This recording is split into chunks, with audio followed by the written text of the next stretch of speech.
Hello everyone, I'm Kate. Messages from the Mist. I do read tarot. I haven't done a lot of content. Sometimes I just back away, and it's okay. But I had a dream last night. This is our cold moon. I'm recording this on December 5th, 2025. I'll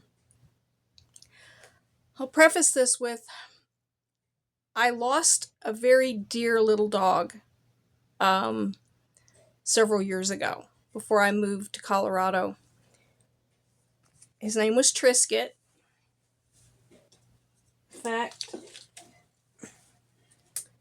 okay, that's Trisket. That's Daisy. And I lost Daisy this year in August. She was almost 17. Trisket was only 11. And I'd had him from a puppy that I rescued out of a shelter. My little applehead chihuahua. I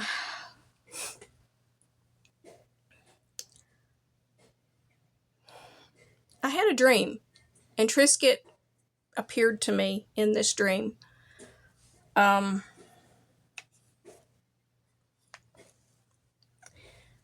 And I took notes. So what I'm going to do is I'm going to go to the notes that I wrote about the dream.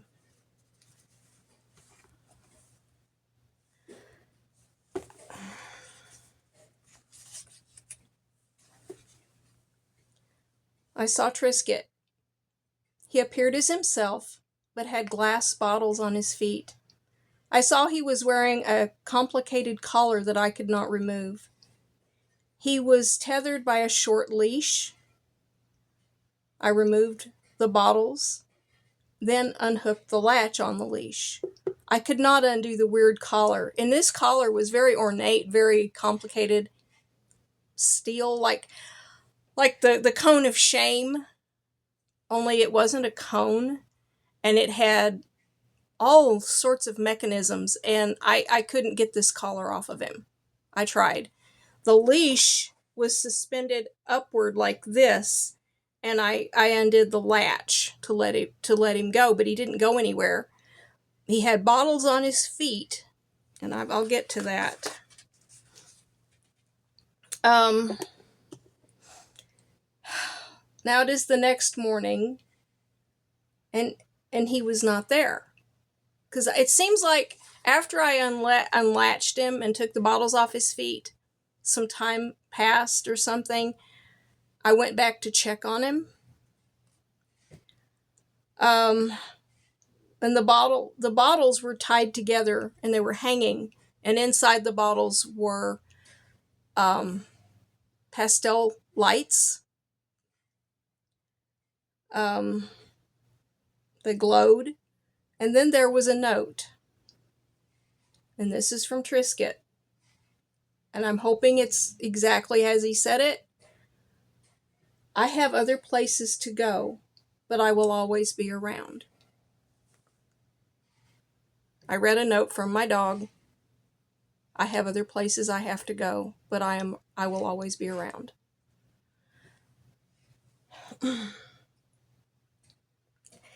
My beloved dog showed me what his final days were like for him. The children in the neighborhood came running to me. Something's wrong with Trisket. And I ran outside, and he was in a vacant field where he'd been playing. He loved the zoomies. You know how little dogs do. He was thrashing with his front feet. He couldn't move his mouth. His back half was paralyzed.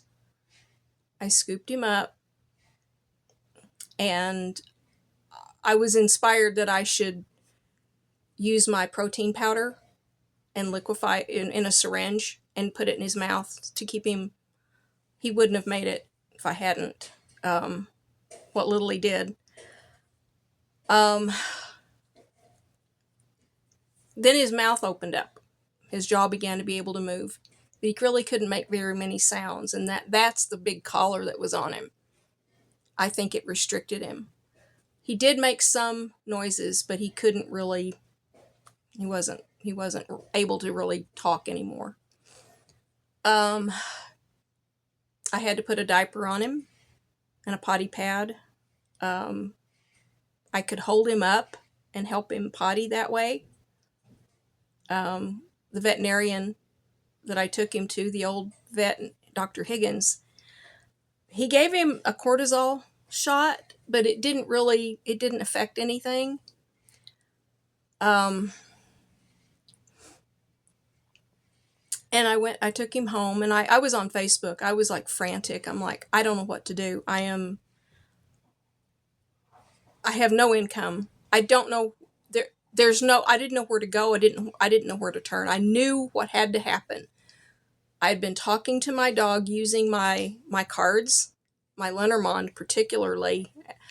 I have a whole notebook of our conversations, and he was like, you're just delaying the inevitable here. And I knew that he wasn't going to get better, and I didn't know what to do. And a lady in the neighborhood community stepped up and took us out of town because I didn't have any way to go anywhere. Took us to the vet, and I held Trisket as he left.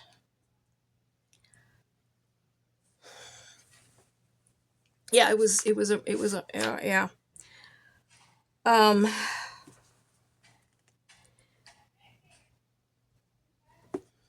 Over here,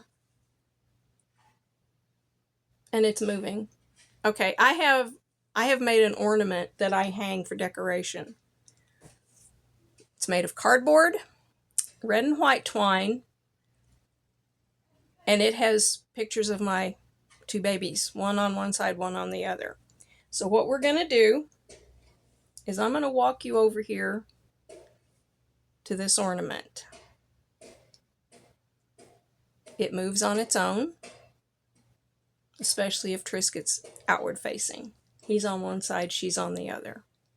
It's hanging, and it does have a fishing swivel, but it doesn't free swing. At best, it might, if you walk past it, but I'm here by myself. There's no heat blowing, there's no fans, nothing is on. There's no reason why the little ornament should have that movement that it has right now. Let's go. Let's go see what happens.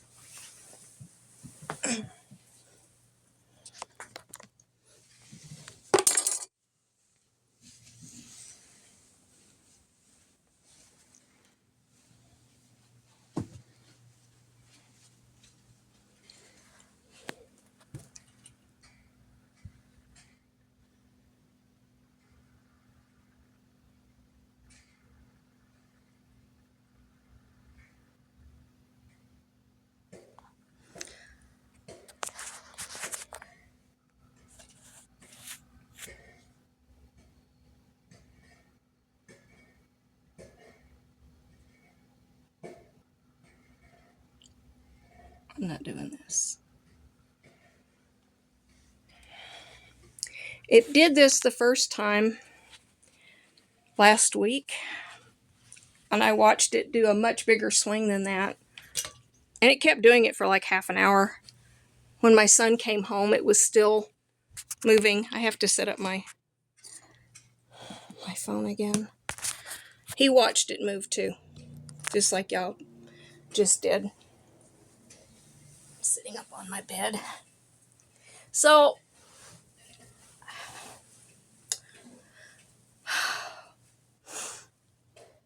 they do communicate. They return back to the angelic realm where they were sent from. In the dream, he appeared as the Trisket that I knew. Do I think the energy is still a Chihuahua? No, I don't. But it is something. So I know that right now some of you you're fixing to lose an animal, or you recently have, or it doesn't matter. Time is irrelevant to the grief that we experience when they leave us. They're part of the family. They're for some people, they are the only children they will have. And then you lose them. When I lost Trisket, I was a hot mess for a hot minute. And so he still comes. I know that right before Daisy. She was sick for about a year, but it wasn't acute. Hi, sweetie. Oh. So anyway, I had her out at her potty area, and I called out to her, "My Trisket biscuit. Hey, Trisket." And then I caught myself going, "What?"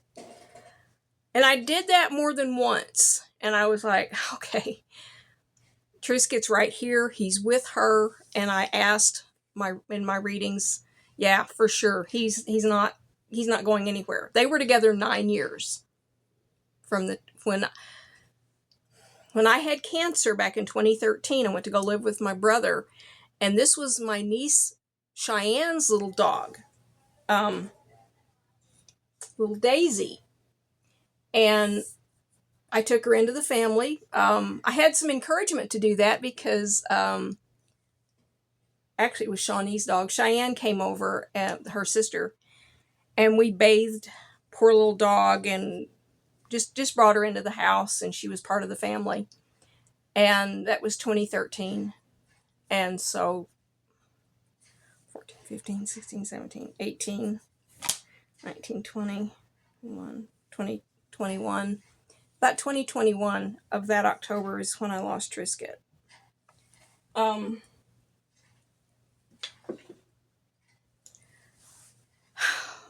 wanted to share that with you, that I've had this very special experience under a supermoon. I'm one of those people that gets really lucid dreams. I had an experience recently with another empath healer who did some energy work, and it just really ignited some things for me. Thank you, Sarah. So anyway, just wanted to share that. Have a blessed holiday season, however you celebrate it. If you do, whenever this finds you, I hope it warms your heart, encourages you, helps you with your grief, and helps you with the joy of remembering the baby that has moved on, and to know that they don't go very far. I mean, there is no veil. they're just, yeah. He's here in the room with me now. So I'm just wanted to share that with anybody that sees this. Hold on. Right. Oh, you know what? Right after I lost Daisy, I looked up, I got out my my oracle deck, and the very, very first card on the top of it was dog. I like to have just fell out. So, okay, for those of you watching this, I want to pull an oracle card for you. Okay, that's the one that wanted to come out. Let's see what we got. Okay. Give with unconditional love and grace, archangels Raphael and Mary. Well, it's the Christmas season, isn't it? Oh, okay. Let me get to the book, and we'll just see what we get.